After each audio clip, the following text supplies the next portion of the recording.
in the budget for all types of affordable housing throughout New York State, most of it for New York City. Here's the problem. Well, $1 billion is slated to go to this type of supportive housing, housing with supports, housing for people aging out of foster care, people with HIV, the elderly, and people with emotional health concern. But this money, this $1.9 billion, it could all disappear. Seriously. There was a provision put in the New York State budget that to release this $1.9 billion in all affordable housing, they have to get the leader of the state Senate, the leader of the state assembly, and the governor to sign a simple agreement, a simple contract called the MOU. And of course, it hasn't been signed, right? If this memorandum of understanding does not get signed in about the next month or so, this entire $1.9 billion for affordable housing could get reapportioned for other types of budget concerns, not for housing returns. And I brought some flyers if anybody wants to make a phone call to the governor. Basically want him to sign this memorandum of understanding, or MOU. So this New York 4 campaign, we hold rallies every Wednesday outside the governor's office in New York City. The next rally is Wednesday, August 31st at 9 a.m. at the governor's office in New York City, 40th Street and 3rd Avenue. And the rally is being led by our faith leader contingent of New York 4. Wednesday, August 31st, 9 a.m. at 40th Street and 3rd Avenue. It's really a pleasant rally. On the brighter side, there's an upbeat advocacy campaign that's raising awareness about mental health. So Community Access is now sponsoring our 12th annual New York City Mental Health Film Festival on Saturday, October 1st at the Village East Cinema in Manhattan. This festival brings in mental health recipients and film lovers of all stripes together for movies and discussions with filmmaker. We create a community through film. Our films include a documentary on the journey of Shamika Holtzclaw, a former Tennessee and WNBA basketball player, and yes, she lives with mental health concerns. A film on how a woman overcame mental health stigma in one town in Africa. And a new film by Tasha Smith of Empire. And Shamika Holtzclaw, of the former Tennessee star, is going to be there in the morning, and Tasha Smith is coming in the afternoon. For the film festival, you go to mentalhealthfilmfest.nyc, all one word, mentalhealthfilmfest.nyc. It's a beautiful day, watch films, talk to people with mental health concerns, and there are a limited number of low-income tickets available. You just call me. All right, so don't forget about the housing rally this Wednesday, August 31st, with faith leaders at 9 a.m. at 40th Street and 3rd Avenue. Let's tell the governor he's got to get this done. He's got to sign this MOU. The housing, there's like 80,000 people homeless across the state, 60,000 homeless in New York City, and everyone knows how bad the cry for affordable housing is. We need the governor to sign this MOU. If you need to reach me for any reason, my name is Carla. I work at Community Access. My number is 212-780-1400, extension 7726. Thank you guys again so much. All right, thank you, Carla, for that. Right now, brothers and sisters, we're going to bring Jasmine Gripper. Jasmine is currently the legislative director at the Alliance for Quality Education. After spending over 5 years working as a teacher, she quickly realized that education policies impacting the classroom are often decided by those who have little to no classroom experience. In order to effect genuine change and address the growing opportunity gap, it was time for a career shift, and Jasmine first moved to Cleveland, Ohio to work as a field organizer for Obama's 2012 re-election campaign. She then moved to Albany, New York to join the Alliance for Quality Education. In recognition of her growing influence in Albany, she was recently named one of the city and state's 40 under 40 rising stars. Jasmine is dedicated to educating parents, students, legislators, and community members on their power to influence and advance policies that ensure that all of our children have access to a quality education. Jasmine Gripper will come and tell us about some of that work and why it is important that it be done. Give her a welcome. Hello, and I'm so happy to be here at National Action Network on the anniversary of the March on Washington. Dr. King's dream was centered in equality and accessing opportunities to succeed. Today, we have access to more opportunities than ever before. We see the evidence of this progress in the Olympic Games, with Black women winning gold in gymnastics and in swimming. Yet and still, we have a long, long way to go. 50 years after the March on Washington, we still have higher than average unemployment rates. 50 years after Brown v. Board of Education, we still have schools that are separate and unequal. And it is time that we continue to move forward with change. What we see is that the system has been resistant to change and to progress. What we see is that states continue to underfund schools in Black and brown communities. What we see is that students of color are often suspended and pushed out of school for little to no reason. And we have to continue to fight against that. So that is what AQE is doing. We are working in Albany and across the state to build parents and community voice to fight for quality education in every neighborhood. Over 10 years ago, New York City parents walked all the way to Albany, New York.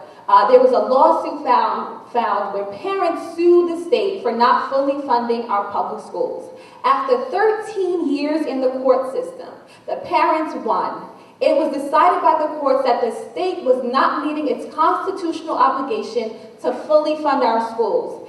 The court was ordered the state to pay our schools $5.5 billion in funding over 5 years. 10 years later, the money has still not been paid.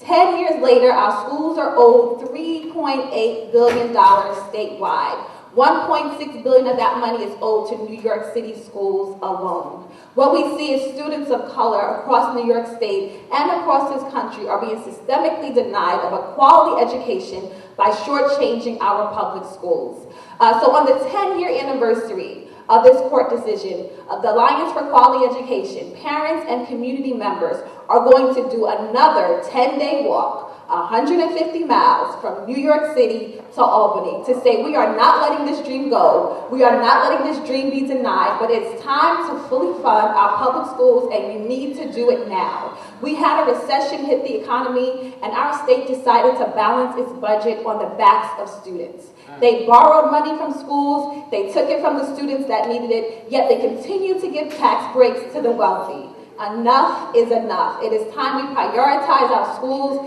It is time we prioritize the funding that they are owed. And it is time to end the push out. We often see students of color being suspended and pushed out of school for unjust reasons.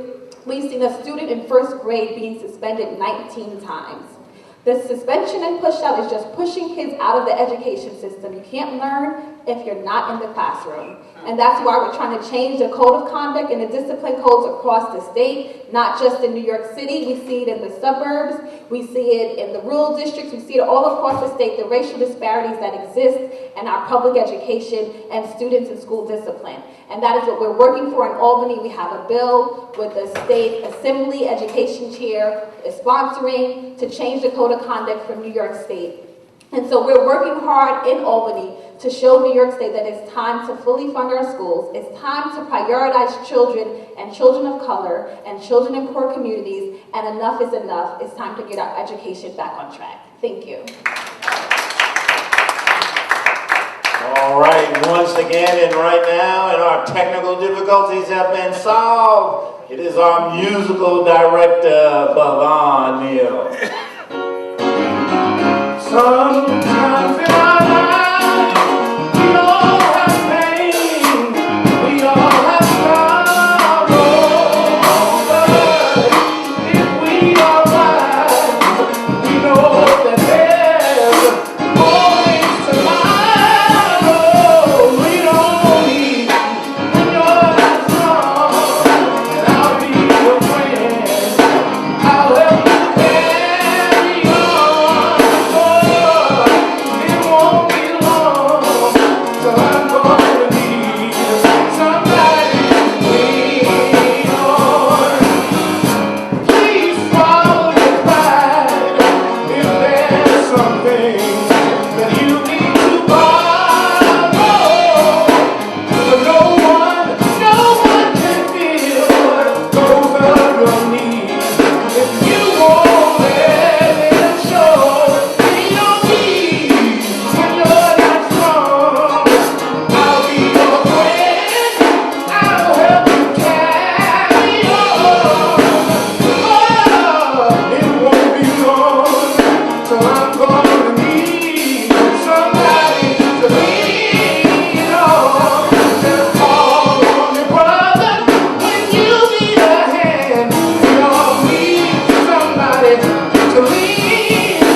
That's our musical director, Bavon Neal, Chris Garland on the drums. We're here in the House of Justice, coming to you on WLIB 1190 AM. It is our Saturday Action Rally. The Reverend Dr. Al Sharpton is in Tuscaloosa, Alabama, but we're carrying on the action here at the House of Justice, and we're also marching in Washington, D.C. as we celebrate the 53rd anniversary of the March on Washington. When we come back, brothers and sisters, we have a tremendous panel where we're going to discuss 53 years after the march.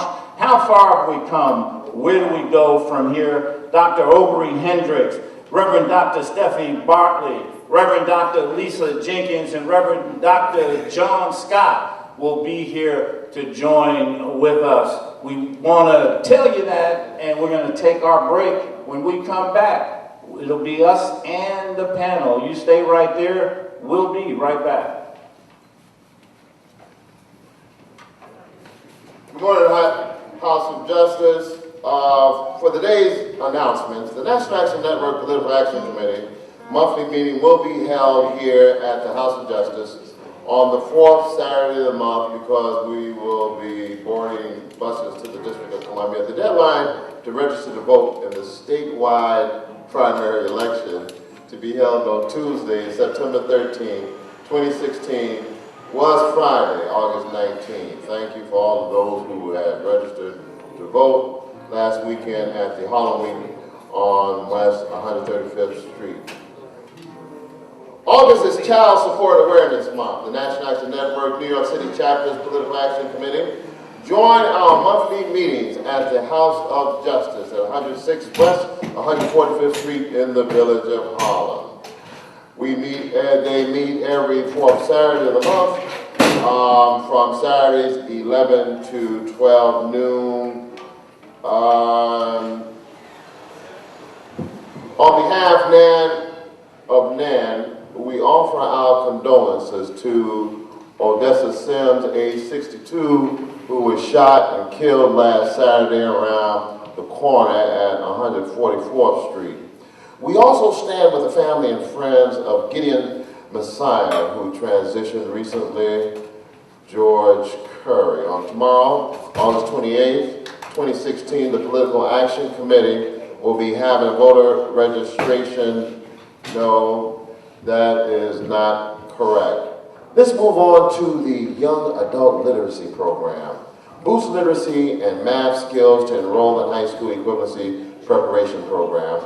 Program provides literacy and math instruction with the goal of increasing youth skills to enroll in a high school equivalency program.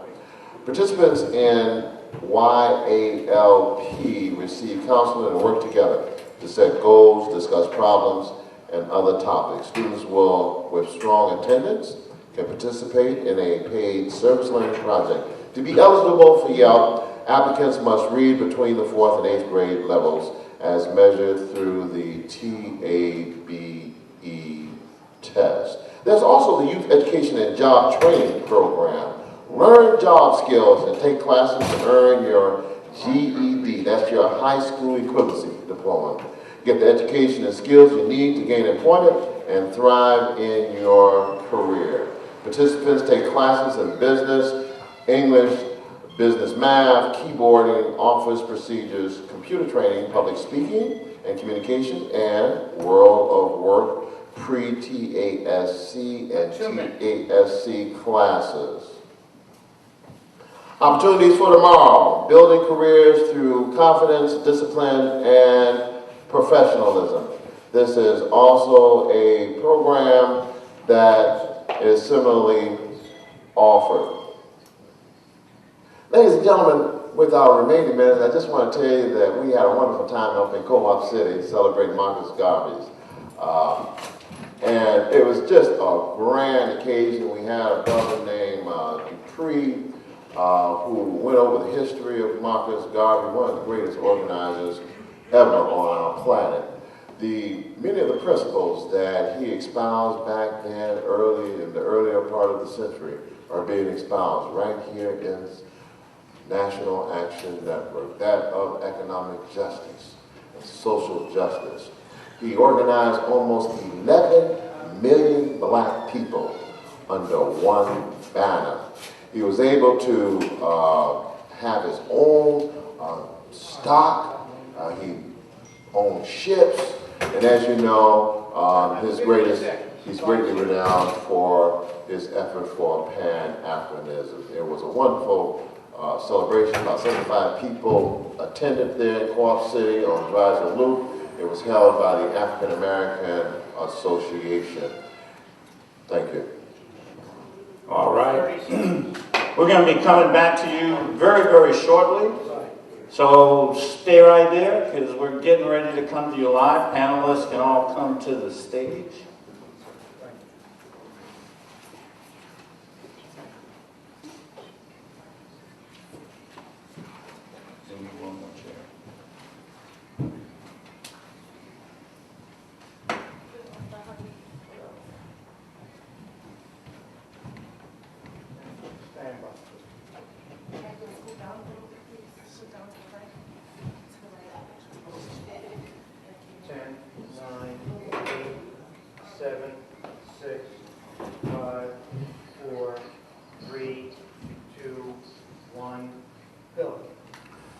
We're back, brothers and sisters. We are here. This is the National Action Network Saturday Action Rally coming to you live on WLIB 1190 AM. We are streaming to you live at www.nationalactionnetwork.net, and we are here live in the House of Justice, 106 West 145th Street in the village of Harlem. Call somebody. Tell them the action is on the air. The Reverend Dr. Al Sharpton, as we've been telling you all morning, is in Tuscaloosa, Alabama today with the family and friends of George Curry, media pioneer and longtime advocate for black press and civil rights, who will be laid to rest today in his hometown. Reverend Sharpton will deliver the eulogy for the services happening at the Weeping Mary Baptist Church in Tuscaloosa, Alabama. Reverend Sharpton will be back with us next Saturday for our action rally. As written in the New York Times, George Curry was a journalist with a mission to serve black readers. He was the editor-in-chief of the National Newspaper Publishers Association and wrote a weekly column carried by more than 200 black newspapers. He was a friend to National Action Network and appeared often on Reverend Sharpton's Keeping It Real broadcast. We give our prayers and wishes to his family.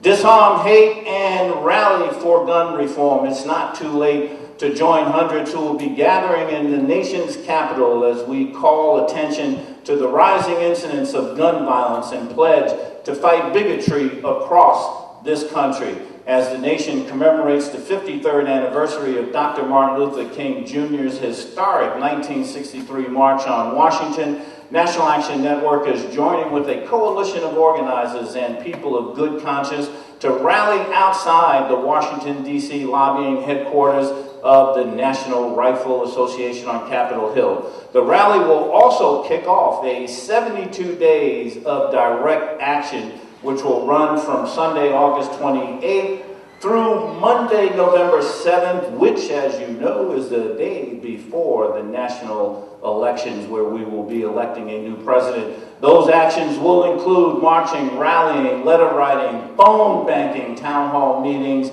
and acts of civil disobedience, all in the name of gun reform and anti-violence. We will gather at noon at Folger Park, located at 2nd Street in Southeast Washington, D.C., and march to the Capitol Hill offices of the National Rifle Association, the 400 block of 1st Street, where the rally will begin at 1 p.m. So if you're in the D.C. area or know those in the area, call them and tell them to join the action today, stop the violence, and press for reasonable and needed gun control reform. Of course, you can always call 877-626-4651 for any last-minute instructions if you're trying to catch up with those who are down in Washington, D.C. today. While we're marching in Washington, D.C., we are so excited to have a great group of guests to have a discussion on the movement that was led by the Reverend Dr. Martin Luther King Jr. 53 years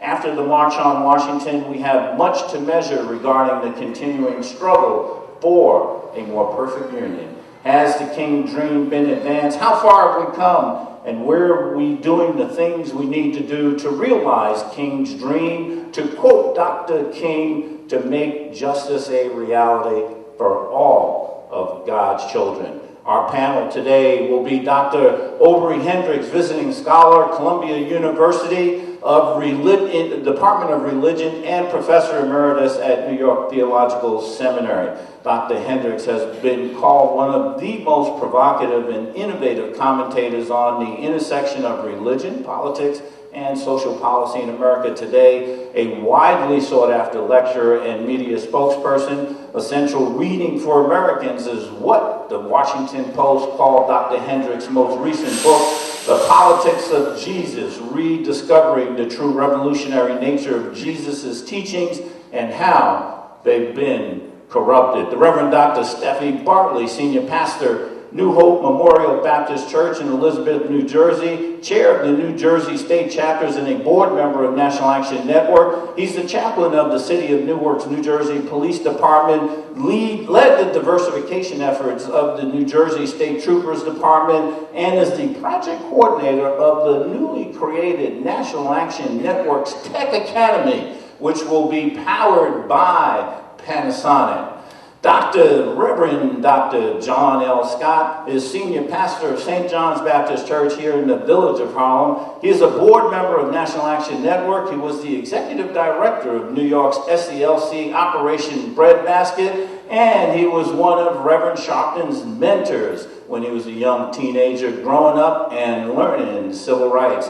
Dr. Scott is the author of Civil Rights Voice for the Oppressed, the story of Reverend John L. Scott. And Lisa Jenkins, Reverend Dr. Lisa Jenkins, senior pastor, St. Matthew's Baptist Church right here in Harlem. Reverend Jenkins is a member of the Harlem Community Board 10. She serves as Faith and Justice Fellow for the Federation of Protestant Welfare Agencies.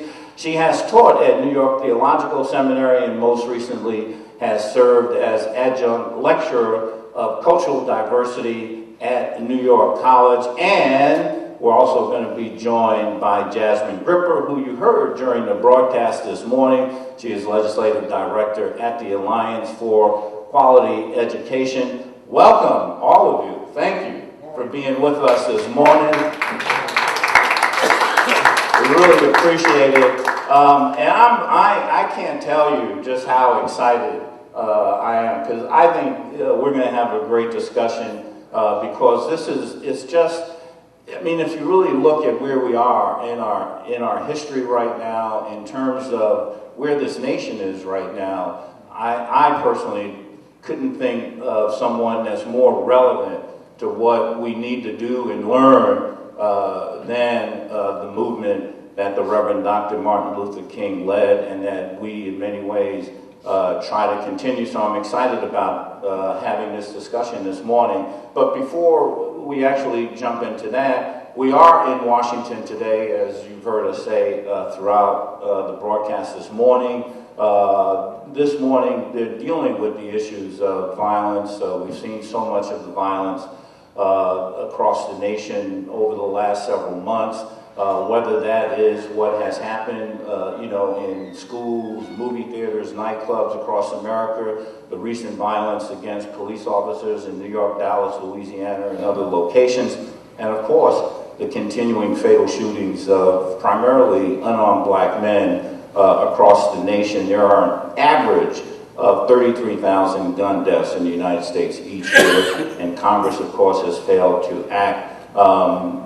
Let me just hear your thoughts about what is happening in Washington today, and then we'll move more broadly. I'll start with you, Reverend Jenkins. Good morning, rather. Thank you so much for this opportunity. What's happening today is important because it's always essential that we keep the legacy of Dr. King in our remembrance. We must continue to have events like the commemoration of the March on Washington and other local events where we remember Dr. King's vision and Dr. King's legacy. It's important for us because we realize that although we have come far, there's still much that needs to be done. And as you mentioned, the gun violence that is happening across our nation. Gun violence as far as police brutality, also gun violence as far as illegal weapons that are being brought across states. We need legislation that is going to stem this violence. And if we do not continue to have the marches, to have individuals bring these things to remembrance as far as articles, as our sister said, people from the ground up who are being placed in the forefront, then we will just continue to have these things happening in our country. All right, Reverend Bartley. Well, again, thank you so much, Mike Hardy, for having me this morning. I think that I just want to piggyback off of what the Reverend just said. It is so crucial now that we continue. So many of us are just letting it die. And there's so much more work that needs to be done. And that's what I love about the National Action Network, because we're taking that time and we're continuing to work it where I know it will be a great impact in our community, where our young people growing up will be able to say, I can do this, I can do that, and not be rejected because of the color of their skin. So I'm excited about the movement and what it has done and what it's continuing to do. All right, Dr. Scott. Well, certainly we've come a long ways. We must remember that we lived in a day of legal segregation. We lived in a day of rampant, during Dr. King's time. We lived in a time of what we call rampant racism. Jim Crow was on the roof, segregated schools, segregated employment, segregated housing. Segregation was the law of the land before Dr. King. I often say that we need to, like we say, before Christ, BC and AD, we also need to think before King and after King. And certainly it just thrills my heart to see what Dr. Sharpton is doing, because he is keeping the movement alive. The movement, as our brother had just mentioned, has sort of like waned in a way, but during the time of Dr. King, the NAACP was vibrant, the Urban League was vibrant, CORE was vibrant, SNCC was vibrant. The land was on fire for freedom. And the freedom fight that we were leading there, we must continue that, because basically it's the black middle class who have prospered. The poor are rising rapidly, worse than we've ever seen it probably in the last 40 years. So the fight must go on. All right. Dr. Hendricks. Yes, sir. Good morning. Yeah, Good morning. I think that there is another aspect of violence that Dr. King is very, very concerned about, that's important today, and that is very seldom talked about.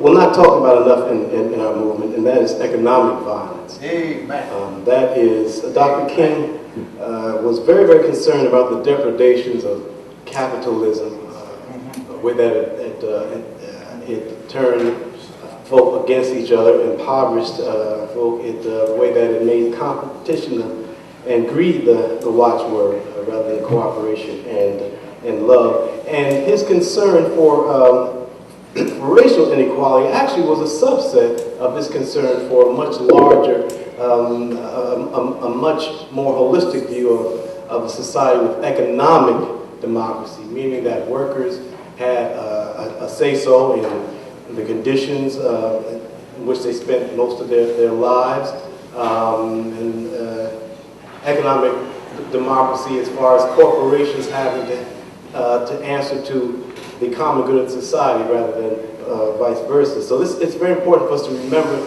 the economic democracy dimension of his ministry. All right. May I add to Yes, sir.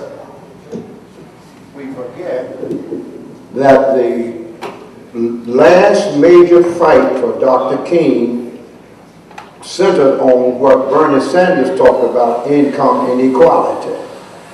Dr. King said that he found that there was very little value in CIVIL, civil right, without SILVER, civil rights. And he was fighting for a guaranteed annual income, that the Poor People's March, and he died before he was able to put it off. It was about the address to the nation regarding the economic disparity that we have in this country. And I thought that Dr. Kendrick would speak a little bit more about the economic equity Equity has not to do with nothing but equality. It has to do with your just share of the economic pie. And that's why he organized Operation Breadbasket that dealt with major corporations across this country in terms of economic equity and equality. Yeah, and it's a very good point. I'm glad you raised that because I want to come back to that because I think that plays obviously very big in what the discussion across the nation is right now. Madam Agrippa, I wanted to give you an opportunity to chime in here on where we are right now. Yep, and I'll be brief. I think what we see happening in Washington now and the inaction is the result of the influence of money in politics, right? And we have the NRA wielding way more power when the average American wants gun control reform, and we see our politicians not acting on behalf of the people, but acting on behalf of the big money donors. And so the influence of money in Washington, D.C. is bigger than ever before, and as a result, we see our government who is catering to big money and not to the people. Well, there are so many ways we can kick this off and really get into it. But let me start with sort of where we're at, and I'd be curious when you look back to where we were in 1963. We were living in legal segregation. Today, Barack Obama is finishing up 2 terms as President of the United States. I think those that stood with Dr. King, what would we be saying? What would he, I know it's hard. We can't say because he's not here. But I'm curious as to what you all think. What would Dr. King feel about having lived 2 terms under a black president of the United States? Dr. Hendricks? Well, first, I think he'd be thrilled that we move to the point that we have a black president. Of course, he'd be horrified by the way that black president has been treated. But at the same time, I think he'd be what we might call the loyal opposition to many of the president's policies, because King was an anti-capitalist by his own admission, publicly and privately. And our president, and I support him, there's no question about it, but our president has not really done much to move away from the very basic impulses of capitalist logic. And so I think that he would be concerned that more has not been done to overtly address income inequality. I think that he would be a little chagrined that the president has been less outspoken about racial discrimination, about the horrors that have been going on in this country in the name of racism. And I think that Dr. King would be apoplectic about this Donald Trump foolishness that we're going through right now. So where would he stand in summary? Well, he would stand behind the president. He'd stand behind the basic democratic platform, but he would not be a supporter of either. He always kept himself at prophetic distance so that he would not be corrupted by political influences. He would also be a critic of those who get rich at the public trough in one way or another. We can come back to that another time. All right. Dr. Jenkins. Yes, I would like to just piggyback on Dr. Hendricks. I do believe that Dr. King, if he were alive today, would be extremely proud of the fact that we had a black president, not just 1 term, but 2 terms, as many of us have been proud. But I think also that Dr. King would be extremely saddened at the state of affairs that are in this country. It brings to mind an episode of the Boondocks. And I don't know if anyone recalls that, where they had Dr. King waking up in this particular context that we are in. And he was not just saddened, but actually enraged.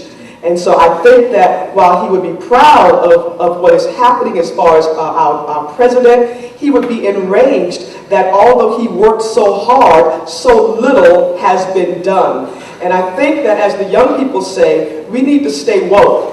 We've been sleeping, and I think people have been sleeping for the past 4 years or 8 years because we've had a black president and we thought everything was going to be okay. But we need to understand that our president operates within a system that has already been prescribed for him. When he comes into the system, as any president does, it's not as if he can change everything overnight or even in one term. The president has to operate within a certain set of parameters. And I just want to publicly thank God for our president, because I think he's done a marvelous job with what he has had to work with in these past 8 years. And he's come under a lot of pressure. I would argue that he has been, is the best president that this country has ever seen, because of not just the inroads and changes that he has made, healthcare reform, 14 million new jobs, the first president to set foot on Cuban soil, a nation of color, people of color, so many other things. And so I just want us to give him credit. He's not done all that we want him to do, but I think that he's done much more than any other president has done. And so I think also, like I said, the question as far as Dr. King, I think would be enraged by what is happening in our country today. Reverend Barber. Yes, I think that Dr. King also would not only be enraged regarding that, but with our young people, how our young people look at life and society, how they have no care for life, how they have no care for one another, how the streets was a place where you would play. You know, I come up, you would have the girls hopscotch out there, and, you know, the street lights were very important. When the neighbors were out, if you were out there doing wrong, it was the neighbor that told your mother. She was allowed to hit you, and when you got home, you would get another whooping. And to see how our children are not allowed to go out and play because of the violence that is just running rampant like never before. And to be able to see that, I'm sure his heart would be broken. And then the technology, I think he would really be excited about that. To see how the movement moved when he was there. There were no internet, there was no this, and they were able to mobilize and go to the churches. And now that we have all of this, we're not doing it. And he would say, oh, what a shame. I mean, they would carpool, take the shoe boxes and put meals in them. And now here we are able to go and do so much, and we're not doing or taking advantage of all of these different new opportunities. And so I think he would really be heartbroken. Of course, with the president, he would be ecstatic. He would just say, job well done. He would be able to say, in my lifetime. But here we are, through all of the struggles. Now we have him here, and then the scrutiny and all the things that he has to deal with as a president. He's saying, wow, but that hasn't changed, because we now have him there, but he's still being targeted, still being accused, and it's just the same old rhetoric that constantly goes on. He would be really upset with that, but proud that we have a two-term African-American president. Yes, sir. I think that Dr. King would have had rallies and marches around the congressmen who have tied the president's hand. There you go. I think the president has done a miraculous job of maintaining staying course, saving the nation from the worst economic disaster that we were facing with the failed banks, with the mortgage crisis. And I believe that that's where we are at fault. That's why I admire Dr. Sharpton so much, is because he has stayed on the case and kept the focus that in a real way the president is no more powerful than the people we give him in the Congress. And the Congress has tied his hand. He wanted to have a job program. I forget what the other term in terms of not the Marshall Plan for the cities of America that Hillary is talking about now. That was his dream. That's right. But on the first day of the inauguration, the Republicans met in the basement of the Congress and vowed he would never have another term. And yet, in spite of it, he has excelled. And Dr. King will be setting the nation on fire to begin to have one of the most visionary presidents that we've ever had. Yes, Dr. Hendricks. And then these are Ms. Gripper, are really important points, and I concur with all of that, of what Dr. King would celebrate, and what I celebrate, and what I'm outraged about. And yeah, this president has done wonders, considering all that he has fought against. But I think the question of where he would stand, Dr. King would also maintain his integrity, and he would be a critic in some ways. I think we should not forget that. Dr. King was fervently anti-capitalist. So when we look at the way that, for instance, the bailout, very important that Wall Street be bailed out, but Main Street needed to be bailed out as well. Now that doesn't mean that that the president is a bad guy or anything like that, but I think his perspective is very different from what Dr. King would want, because Dr. King was a democratic socialist, had democratic socialist sensibility, and he was much more concerned that everybody have the equal opportunity to eat from the partake of the good things of the tree of life. So we must not forget that he had critical sensibilities which he would not he would not transgress, not even because of someone's color, but at the same time he would maintain that prophetic distance, but that support of the president, because the president's on our side.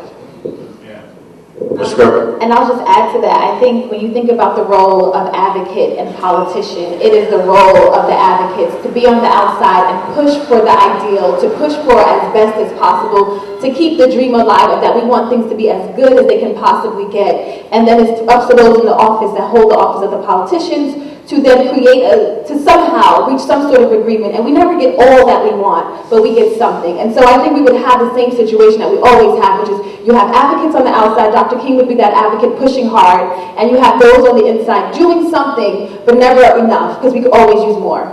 Yeah, and I always find that interesting. Dr. Bartley, you mentioned, obviously Dr. King and he operated at a time when there were not fax machines, there were not cell phones, and certainly it wasn't Twitter and all these other Facebook or none of that.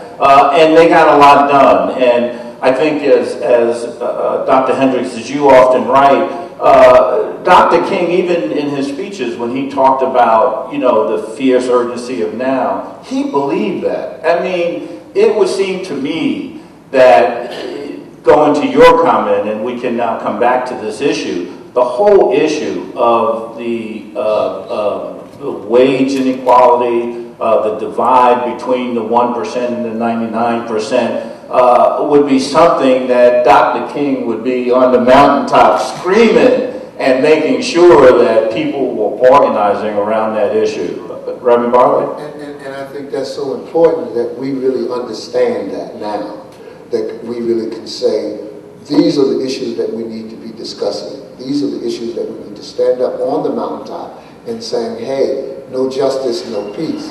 One of the good things about the National Action Network, as you know, we're starting a tech academy, because we're just not out there dealing with social issues, but we're trying to educate our people. It's so important that we can educate them. We have so many more tools than Dr. King and those that were there had, and we ought to take more advantage of it, because you're right. He would be out there screaming and hollering, because all of these things that are happening, and you see the 1% who are constantly being neglected. And we, I think, need to do something regarding the 1%, where we begin to start good, productive businesses and technology, so that our children from the age of 2 is sitting in front of a computer, of these smart pads or these things that they have, saying no, there's no time for the PlayStation and the Xbox 360. You need to get a book. You need to get something in your head, because today, if you don't have it, you're lost. You're totally lost. Right. Ms. Crooker? Yeah, so I was going to say economic inequality was bad 50 years ago, but it is extremely bad now. It is way worse. The divide between the 1% and the rest of us has only grown astronomical since the recession. 99% of the gains in the economy went to the 1%, while the rest of us are still struggling and feeling the effects of that. And most people are not aware of how bad it is. They know it's bad, it feels bad, but it's way worse than what most people even imagine. And what we have is that this generational gap, right? We have our elders who, and my grandfather was on the front lines as well, who was fighting for justice and knew what organizing meant. And somehow that torch didn't quite get passed down the way we expected it. And it was almost like there was this generation lost who didn't really get into advocacy, who didn't really get into organizing, and kind of lost touch with pushing for our community needs.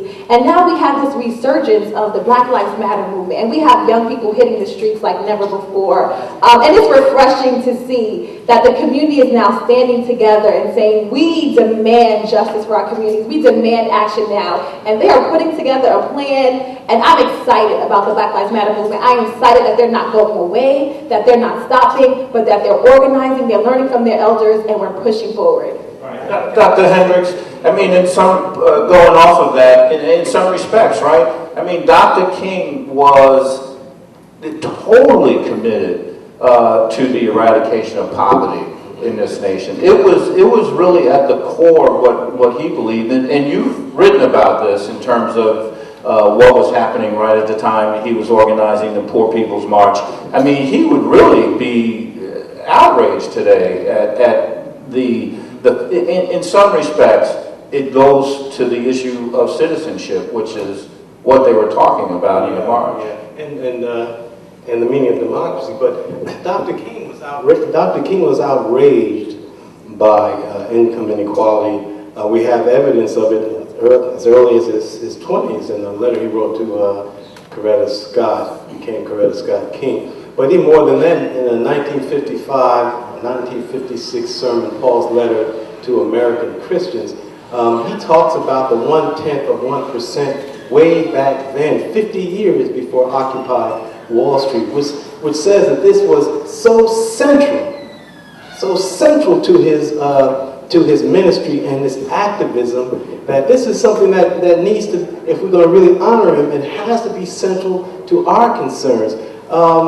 Because Dr. King also realized that the great relationship between racism and economic discrimination, and economic oppression and violence. He understood that until we have some meaningful change in our political economy such that less people are under the kind of pressure that cause them to do things to be involved in antisocial behavior. Until we do something about it, we're going to be treating symptoms without treating causes. Not only that, Dr. King understood that Jesus talked about poor people and poverty more than anything else at all other than God in the Bible.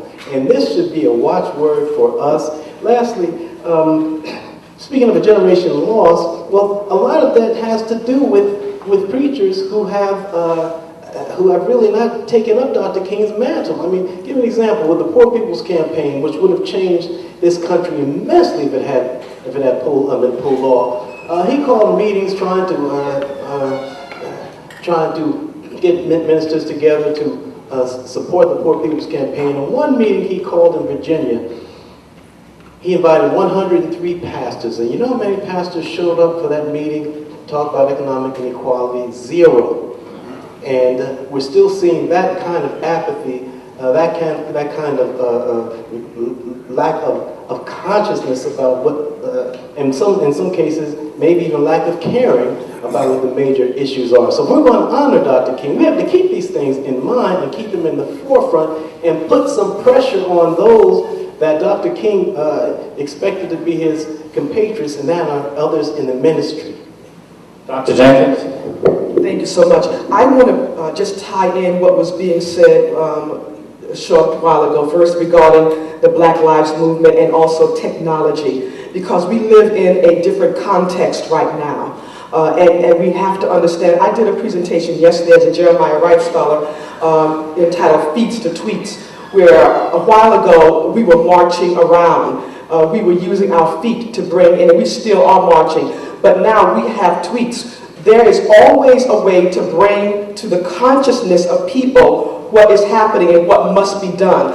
And that ties into what Dr. Hendricks was saying. The consciousness must be awakened in our people, and I will say in our churches. We have not, and I'm a pastor of a church here in Harlem, and so I will say that I do think that the church needs to do more to bring to the consciousness and to keep people awake as to what is happening. It's something that we have been sleeping on, but if people are going to be empowered to do what is necessary, and like I said before, it comes from the ground up as far as what needs to be done. And I think sometimes that pastors are, and I might get in trouble for this, but sometimes I think pastors are afraid to partner with people, lay people or other people in leadership so that we can move forward in Dr. King's dream. And we, again, need to understand the context, whatever it takes, the technology,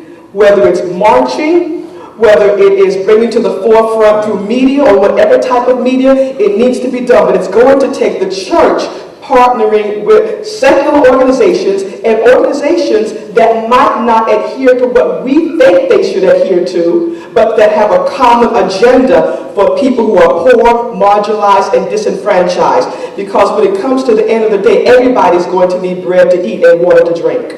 Dr. Scott?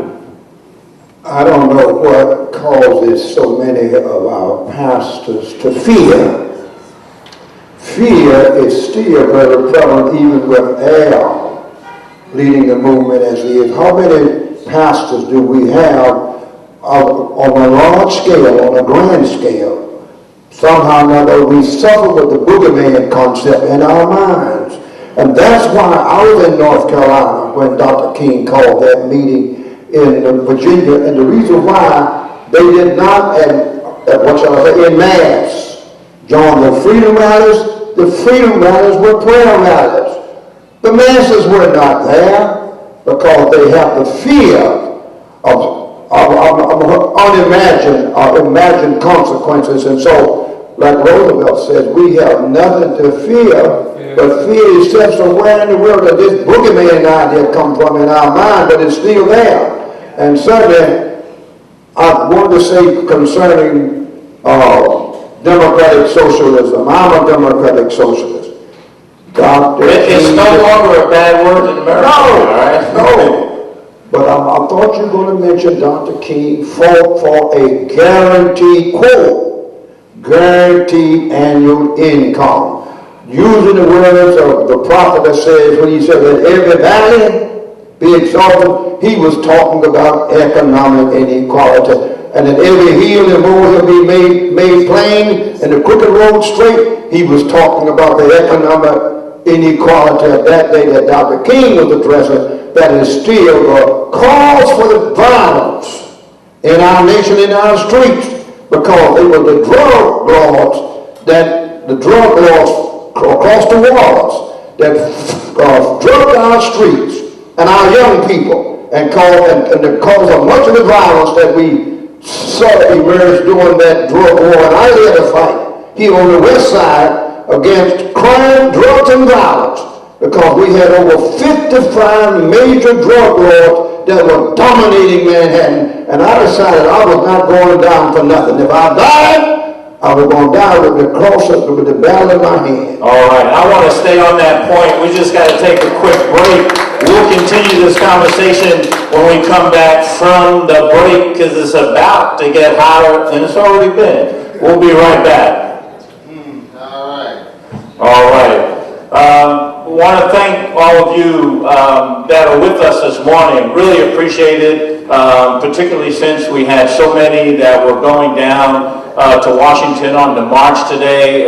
It's good to see those of you that are out with us at the House of Justice. Of course, we're going to come back to our radio audience who's there, and we have all of you that are watching us online at www.nationalactionnetwork.net. We so appreciate you getting up, signing on, being with us as we stream to you live. Of course, for those of you, as I said earlier, many of you in our chapters across the nation also do Saturday action rallies, and we thank you for that because, as you can see with our conversation today, the importance of keeping that struggle moving forward is critical and has as much urgency today as it ever did. And so we thank you for the work that you do across the nation. For those of you that might be signing on and visiting us for the first time, we truly invite you to tour our website. There is so much on National Action Network's website that can hook you in, get you involved, and have you do something that, as Reverend Sharpton preaches so much, will give you the meaning that will fulfill your own life. So we want you to tour the website. There's, as I said, a lot there. You can catch up on so much that is happening across the country. You can go into and look at some of the videos of some of the important things that are happening, including clips from Politics Nation, which Reverend Sharpton does on Sunday morning. You can go into the photo gallery to catch on to what's happening. You can get caught up on all of the upcoming events, including making sure that you circle early October. We'll get you the date because the second broadcast of our annual Triumph Awards will be happening again this year, and we'll be taping those in Atlanta, Georgia on September 18th. You can call here at the House of Justice to get more information on that, and of course you can go right where you're at online at www.nationalactionnetwork.net to check in on that. And of course you can get caught up on a lot of the opinions and editorials that are there. So we invite you to do that. Of course, I cannot underestimate the importance of becoming a member of National Action Network if you're not already a member. If you're not a member of NAN, hopefully you're a member of some other organization, because it's important to be a member and be involved because the work in front of us is so important. While you're at the website, you can go right where it says join, just click in, follow the prompts, and you'll become a member of National Action Network. And of course, we ask you to give. Giving is so important. You know, I'm sitting with a group of ministers today, and I'm not a minister. I'm a lawyer. I think I'm the other side. They have to try to save me.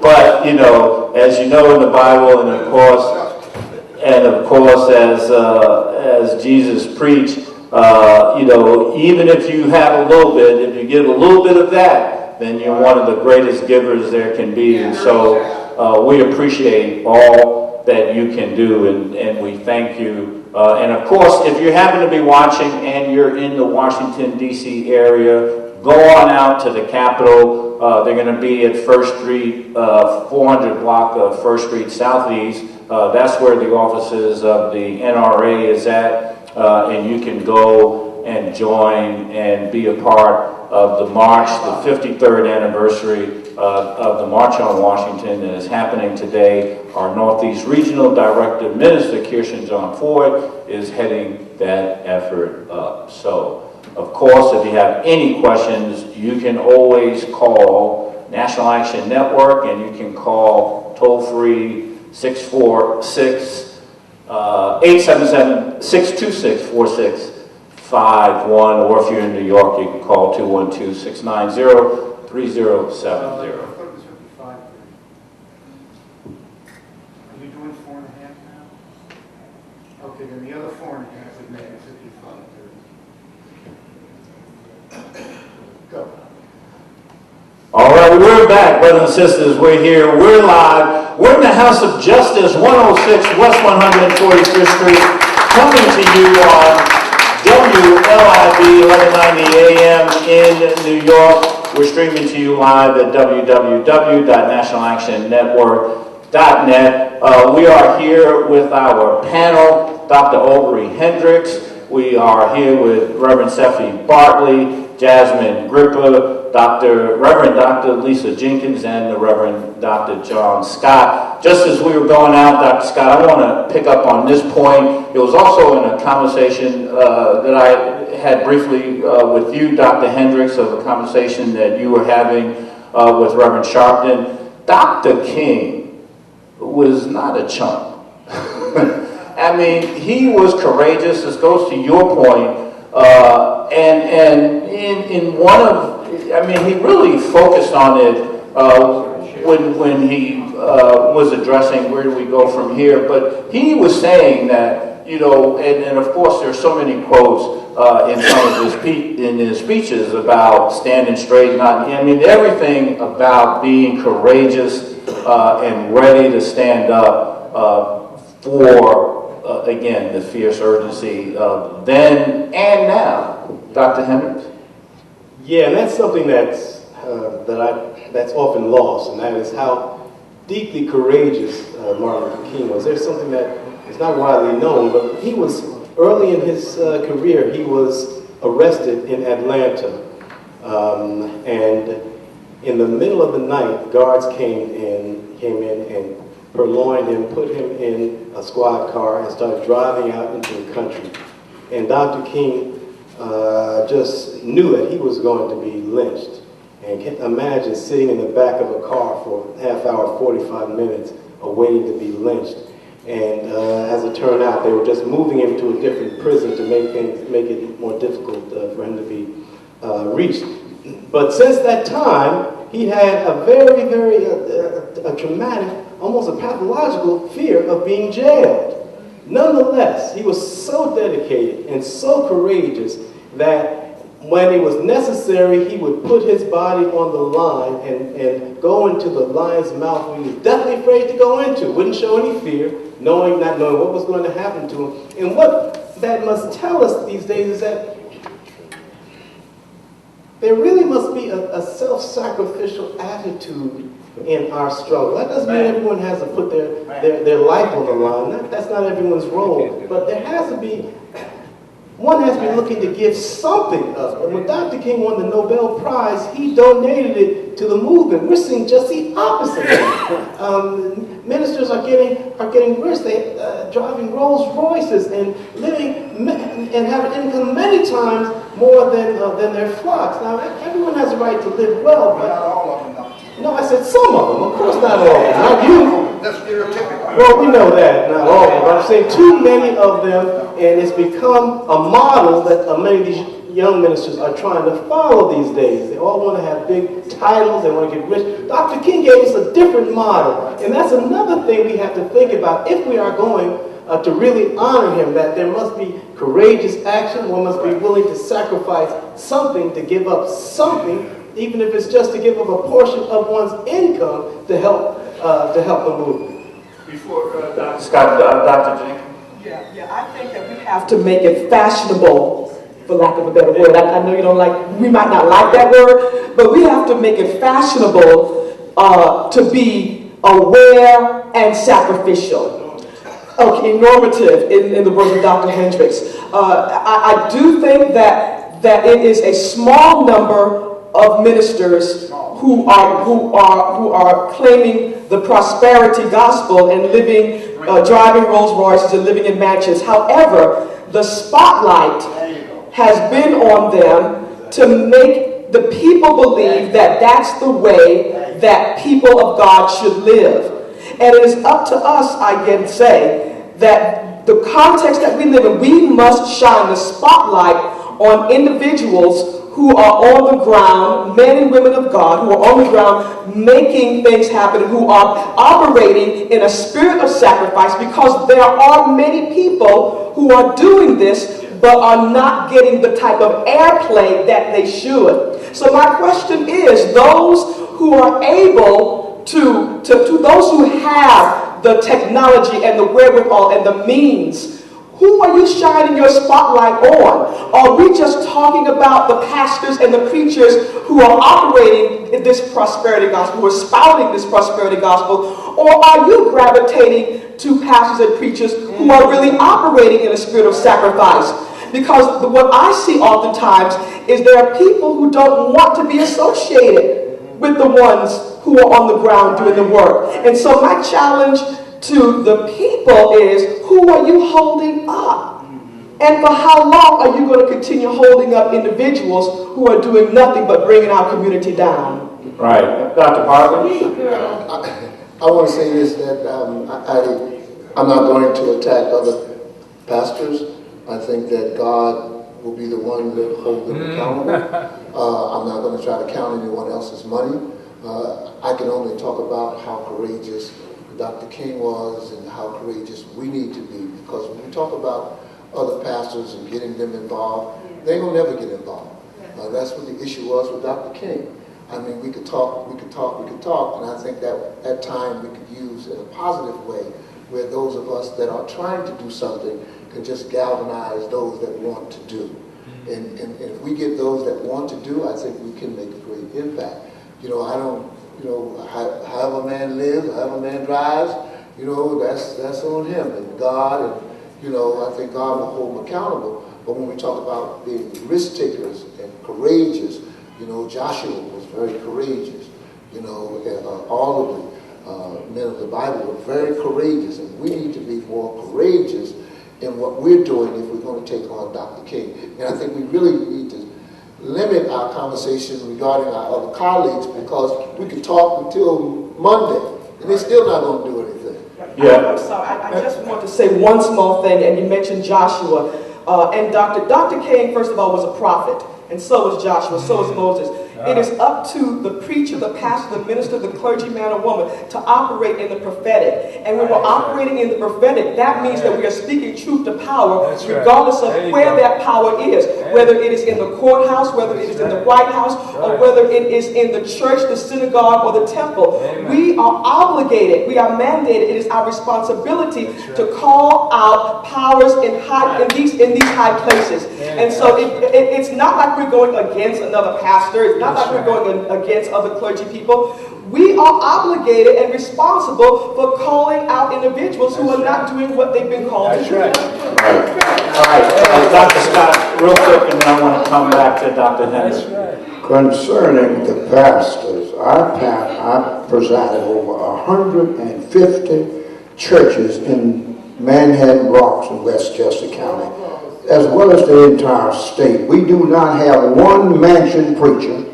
We don't have one Rolls Royce preacher in all of the state of New York. Now, how come they don't focus on Herb Daltrey, who is a prophet of the world? Right.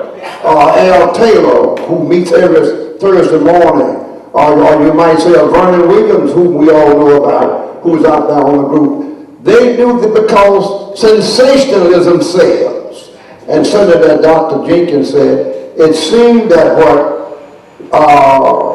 Dr. King was fighting against also were people who gravitated to him for what they could get. Right. Tell the truth. Tell the truth. Right. And the prosperity preachers, those who respond to them, they looking for them out for what they can get for themselves. And it's all a matter of what Dr. King always described, fattening frogs for snakes. They're not going to do anything in the struggle. But certainly we must reclaim the prophetic role of the minister that Dr. Hendricks is talking about, because we must be about for the oppressed and the voiceless and the marginalized. Dr. Hendricks, and then I want to touch on, time goes by fast, and we're getting to that point where we're going to have to start winding down, but Dr. Hendricks? Briefly, this is, I think, an important conversation, because there is a prophetic responsibility, as Dr. Jenkins said. I love what you had to say. I'm immensely proud, because I can say you were my student once. Yes. But there is a prophetic responsibility, and we don't count people's money, but we have to hold up everyone to a certain standard of living in order to raise consciousness. Not only that, we have to be concerned about the models of ministry that we forefront. And what we're talking about, now Dr. King didn't attack individuals. He attacked mindsets, consciousness, and models. And there is what we see today that permeates, and it's not all pastors, but it's very widespread, is a capitalist model of ministry, which is much too concerned with the quantitative in terms of how many people they have, how much money they offer, how big their churches are, and not concerned enough with the qualitative, with the prophetic. And we don't see often the correct balance between the pastoral and the prophetic. So no, we don't count anyone's money, and I agree with that, but we must. Prophetic responsibility means pushing back and pointing a finger at the act when we see it. Dr. King would do that. He played that prophetic role to perfection, but you never heard him attack anyone personally, but he attacked positions incessantly. He need to say more about the priesthood role he's talking about than the prophetic. That's where most of the ministers get locked into the priestly rather than the prophetic. Yeah, right. I said. Let me jump to this again because we're going to run short, really short on time. I want to try to hit three things before we go out because I want to just touch on the voting rights aspect of the movement, and then of course want to just very briefly touch on the campaign that we're looking at. But one of the things that was, to me, enormously important to Dr. King, people forget, they think about the march and the speech, I Have a Dream, but the substance of that speech in particular, and this is part of the ministry of Reverend Sharpton that's been so crucial. Dr. King talked about a lot of things in his speech, but he talked about police brutality, and he mentioned it in the speech twice. At one point in the speech, he says, we can never be satisfied as long as the Negro is the victim of unspeakable horrors of police brutality. That was the first time he mentioned it, and of course, he mentioned it the second time when he's talking about the quest for freedom, and he talks about not having that freedom because we're left battered by the storms of persecution and staggered by the winds of police brutality. The whole question of fighting for our citizenship and justice in the United States, and you mentioned in the conversation to me how much you appreciated the courage of Reverend Sharpton, because this has been an important part of that fight for justice in the United States, this whole thing of police brutality. If we could just quickly speak on that. I'll start with Dr. King was the moral compass of the nation, right? That was where he was going with, and that's what he called other clergy to do, not just the Christian clergy, but clergy from all faiths, to be the moral compass of the nation, and that's what we're missing. We don't have as much of that clergy voice saying the moral thing to do, the just thing to do, the thing that is right, and we should do what's right always because it's the right thing to do, and that injustice anywhere is, injustice anywhere is a threat to justice everywhere, right? And so we need that moral compass to come back. We need our church leaders, we need our community leaders to say we need to do what is right at all times. So whether it's economic justice, social justice, all of the inequalities that are plaguing our society, we need to come at them from a moral standpoint, and I think that's where the church voice is needed the most. All right, Dr. Garland. I think when you talk about the police brutality, I think that is so important now, and that's why I'm so happy that we're trying to get these body cameras into all of the police departments. That we call it the tool of truth. And a lot of police departments are not interested in it because it will tell the truth. And Reverend Sharpton has really just spearheaded getting the message out like that. And I know in New Jersey, we're fighting, as you know, with these shootings that are happening. We just had an incident the other day where the police officers were chasing a suspect, ran down the street, 10-year-old playing basketball, guns was drawn on a 10-year-old, him in the alleyway, and it's just always this stigma that if you're a young man of color, you got to be the one. And guns are drawn, and the young man is frightened, and it just takes a whole new look on how we can't do what we need to do because the police officers are constantly targeting our people. And I think it's really a need, not just for clergy, everyone. I don't want everybody to think that I'm not just talking to clergy. I drive a nice car now. You know what I'm saying? The Lord been good to me, so I don't want y'all to go outside and see my nice car and say they're going to preach it that I was talking about. All right. Dr. Scott? Police have always been the arm of repression in our communities. We all grew up fearing the police. Not me. More than the Ku Klux Klan, because the Ku Klux Klan was now and then. But the fear of the police is something that has plagued my family. My father was, because he was successful, you were a successful black man, you were the target of brutality. Took him out at night, stopped him in the car, called him everything. He was going to go back and take their lives if it had not been for my mother. Now, that is the history that we've come from, and somehow or another, we have to find some kind of cordiality between the police and the community, because we don't have any other protection than the police, but at the same time, driving while black. Myself, I have been harassed.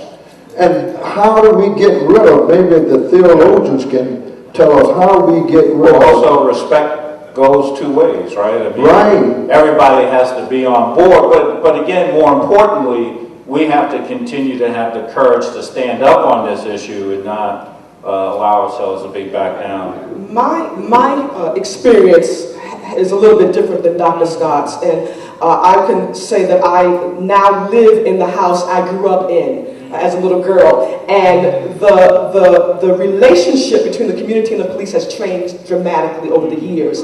I did not grow up fearing the police. I grew up where we could talk to the police. They would drive around slowly.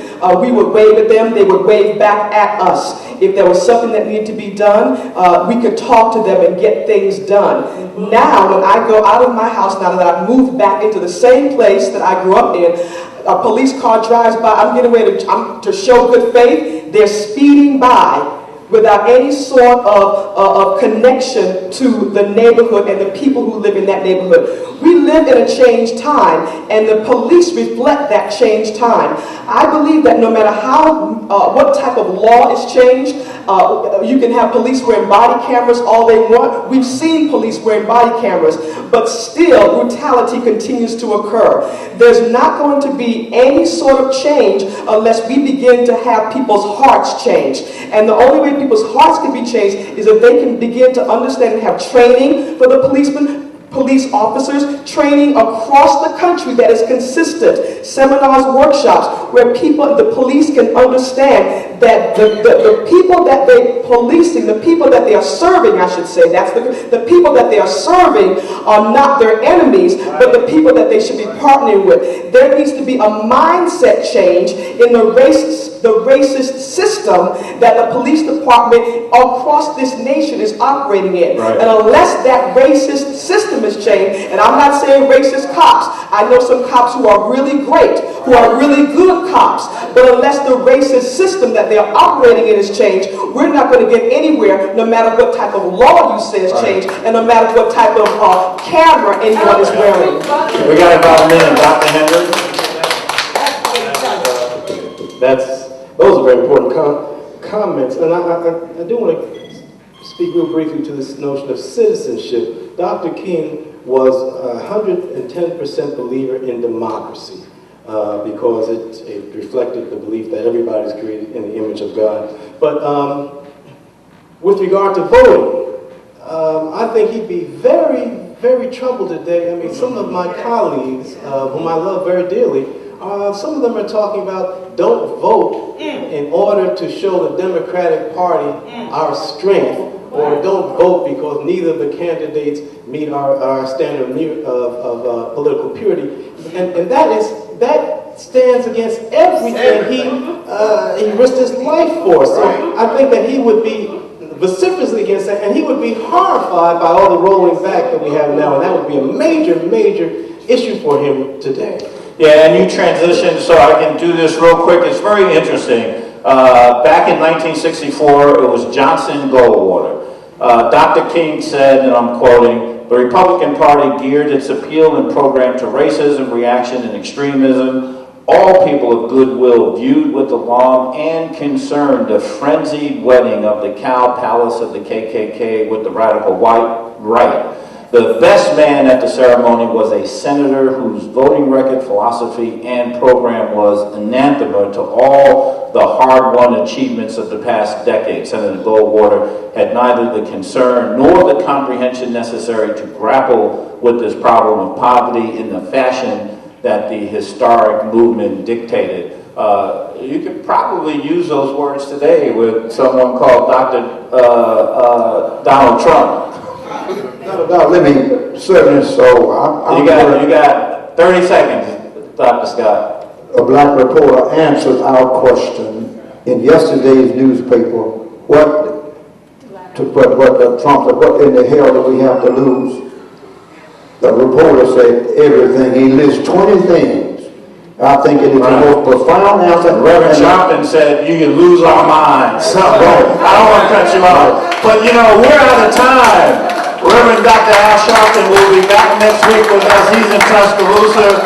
We're coming to you live on LIB. We're getting ready to get cut off. I want to thank our panel, Dr. Hendricks, Dr. Jenkins, Dr. Scott, Dr. Bartley, and I'll say Dr.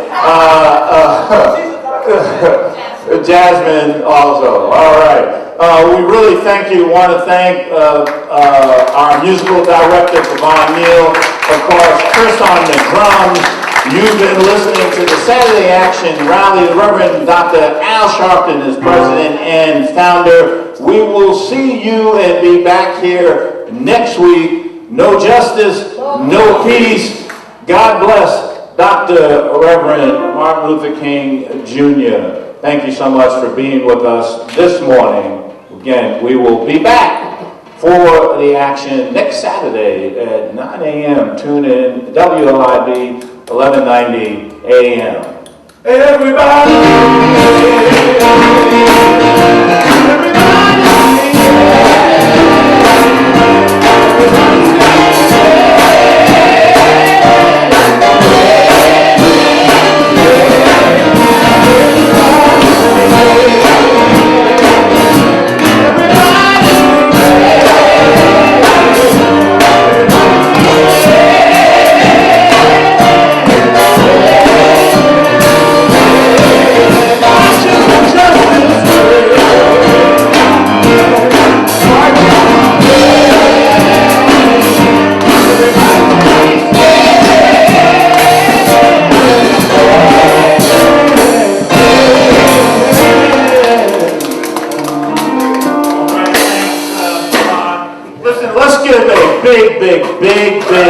Big hand to our panel this morning. We're truly blessed to have Dr. Hendricks with us. We're truly blessed to have Dr. Jenkins with us. We love Dr. Scott, who's been a guiding hand to Reverend Sharpton since he was a teenager in breadbasket, and of course, he serves on the board of National Action Network, and of course, our board member, Reverend Bartley, who really handles New Jersey for us, and our newcomer, who we hope to see more often, Jasmine Griffin. And we appreciate you being with us. We want to see you back and be part of our broadcast as we do every Saturday. So I will look forward to seeing you again. But please give them a big hand. We really, really thank them for their time. And I'll tell you, we had a lot of changes because of the March on Washington, and then Reverend Sharpton having to do the services in Alabama. All of them stepped up, and I reached out to Dr. Hendricks, and he was right there. He was on board. We reached out to Dr. Jenkins, of course, Dr. Scott, Dr. Bartley, and our dear sister Jasmine. So really, thank you all for being with us this morning. We appreciate it so much. Give them another big hand. All right. It's still Saturday. We still want to open the doors to our movement. If there are those of you this morning who are not members of National Action Network, our panel this morning and our guests in the first part of the program has given reason for you to be a member. Feel free to come and join us right now if you are not a member and you want to join us this morning so that you can truly have meaning and focus in your life. We open the doors to you.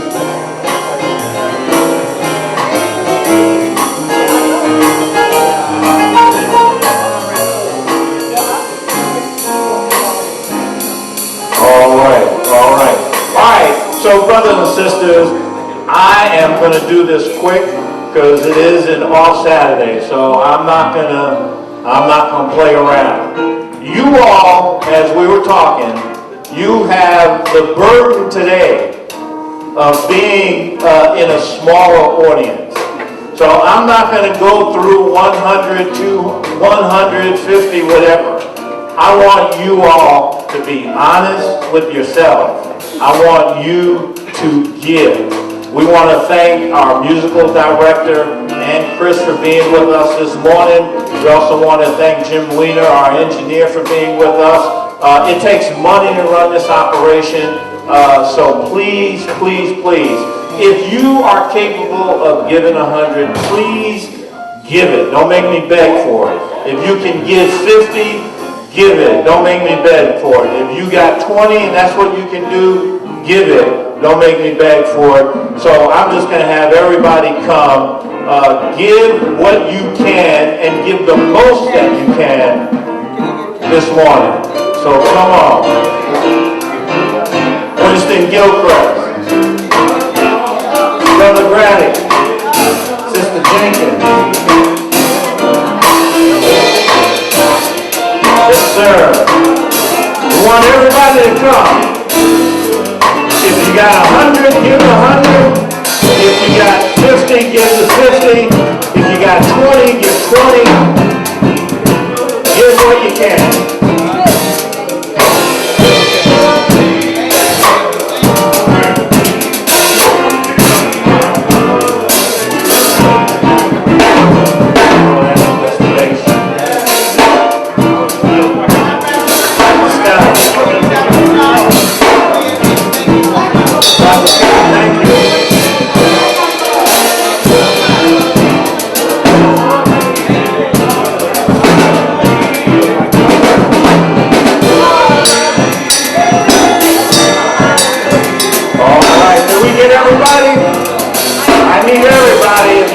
Dollar, a nickel, a dime, something that I can afford, bring it on down.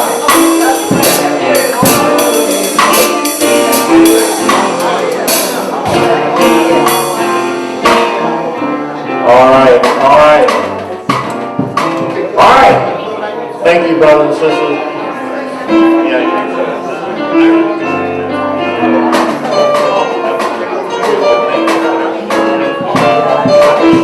All right. Thank you all. Give yourselves a big hand. All right. You can all stand up, grab the hand of the person next to you. As they march in Washington, we continue the action here. Repeat after me. We're an African people. Robbed from our homeland. Robbed of our language. Our families, our culture, our self-respect. But we can rise, never to fall again. Up, you mighty race, we can accomplish what we will. No justice, no peace. No justice, no peace. God bless you. Thank you.